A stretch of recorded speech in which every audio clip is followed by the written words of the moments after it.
वायु प्रदूषण की वजह क्या है? हम में से शायद ही कोई ऐसा होगा जिसको इस सवाल का जवाब नहीं पता होगा। पंजाब और हरियाणा में बड़ी संख्या में किसान पराली जला रहे हैं, जिसके कारण देश की राजधानी गैस चेंबर में तब्दील हो गई है। लेकिन नासा के आंकड़े दिखा रहे हैं कि पिछले सालों की तुलना में हरियाणा और पंजाब में पराली जलाने की घटनाएं कम हुई हैं। फिर प्रदूषण का स्तर क्यों नहीं घटा? क्या किसान ने नासा को चकमा देने का कोई तरीका खोज निकाला है? क्या नासा जैसी दुनिया की सबसे बड़ी स्पेस एजेंसी भी पराली जला रहे किसानों के सामने टिक नहीं पा रही? देंगे आज आपको इन सभी सवालों का जवाब, पर उससे पहले आयोन भारत को सब्सक्राइब कर लीजिए। नमस्कार, मैं हूं आपके साथ स्नेहित श्रेयस। आप देख रहे हैं आयोन भारत। दिल्ली में प्रदूषण पिछले सालों की तुलना में रत्ती भर भी कम नहीं हुआ है। दिल्ली के कई इलाकों में AQI लेवल 500 के पार है और कहीं तो 1000 के पार है। फिर नासा की सैटेलाइट कैसे कह रही है कि हरियाणा और पंजाब में किसानों ने पराली इस साल कम जलाई है? नासा की सैटेलाइट द्वारा जुटाए गए आंकड़ों के मुताबिक पंजाब में साल 2020 में किसानों की द्वारा पराली जलाने की 80,346 घटनाएं दर्ज की गई थी। साल 2021 में पराली जलाने की 69,445 और 2022 में 47,788 और 2023 में 33,082 रह गई थी। साल 2024 अब तक किसानों द्वारा पराली जलाने की सिर्फ 8,404 घटनाएं सामने आई हैं। इस तरह हरियाणा में साल 2020 में 3,710, 2021 में 6,094, 2022 में 3,272, 2023 में 2,031 और 2024 में अब तक सिर्फ 1,082 पराली जलाने की घटनाएं लगातार कम हुई हैं। अब सवाल उठ रहा है कि जब प्रदूषण का स्तर नहीं घट रहा तो फिर पराली जलाने की घटनाएं साल दर साल कम कैसे हो रही हैं? नासा की सैटेलाइट पंजाब, हरियाणा, राजस्थान, यूपी और दिल्ली समेत भारत के ज्यादातर राज्यों पर नजर रखती है। इस सैटेलाइट में यह पकड़ में आ जाता है कि कहां-कहां पराली जलाने की जो घटनाएं हैं वो हो रही हैं।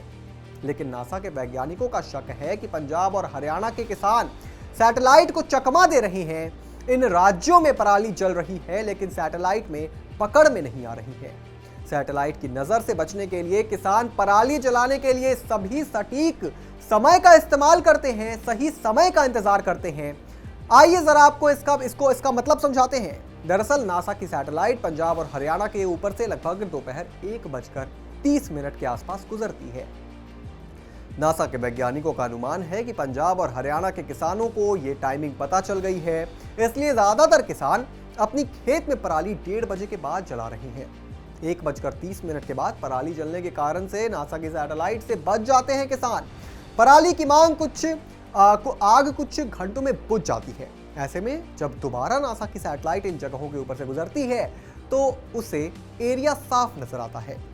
इस तरह हरियाणा और पंजाब के किसान नासा की सैटेलाइट को चकमा दे रहे हैं और इस बात का खुलासा किया है कोरिया की सैटेलाइट ने। कोरियाई वैज्ञानिकों ने दावा किया कि पंजाब और हरियाणा के किसान दोपहर के बाद ही पराली जला रहे हैं। दक्षिण कोरिया की एक सैटेलाइट हर 10 मिनट में शहरों के ऊपर से गुजरती है। इस सैटेलाइट के आंकड़े बताते हैं कि हरियाणा और पंजाब में दोपहर के बाद पराली जलाई जा रही है। साथ ही कोरियाई सैटेलाइट के आंकड़े बताते हैं कि हरियाणा और पंजाब में पिछले सालों के मुकाबले पराली जलाने की घटनाएं बढ़ी हैं। दिल्ली की मुख्यमंत्री आतिशी भी कुछ यही दावा कर रही हैं कि देश भर में पराली जलाने की घटनाएं बढ़ी हैं।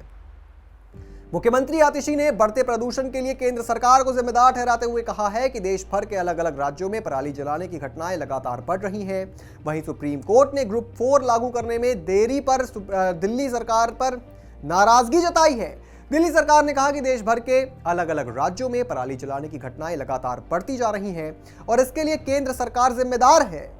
केंद्र सरकार इन राज्यों पर कोई भी लगाम नहीं लगा रही, जबकि पंजाब एक ऐसा राज्य है जहां पर पराली जलाने की घटनाएं कम हुई हैं, उन पर रोक लगाई गई है। दिल्ली वाले सांस नहीं ले पा रहे, बच्चों और बुजुर्गों को सबसे ज्यादा दिक्कत का सामना करना पड़ रहा है।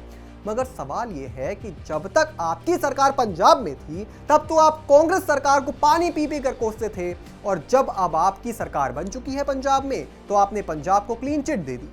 मतलब ये तो गजब की हिपोक्रेसी है। प्रदूषण पे नियंत्रण आपसे हो नहीं रहा, आप अपने दूसरों पर ठीकरा फोड़ना शुरू कर दिया है। चलिए अब तो ये भी बता दीजिए कि यमुना में झाग बनने के पीछे कौन है, इसके लिए कौन जिम्मेदार है। मतलब चीजें नहीं संभल रही तो दूसरों पर ठीकरा फोड़ दो, आपकी ये पुरानी आदत है।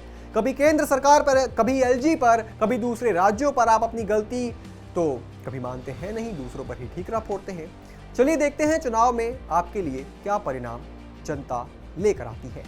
इस पूरी खबर पर आप क्या सोचते हैं दोस्तों, हमें कमेंट करके जरूर बताएं। और भी तमाम बड़ी खबरों से जुड़े रहने के लिए आप देखते रहें आय ऑन भारत।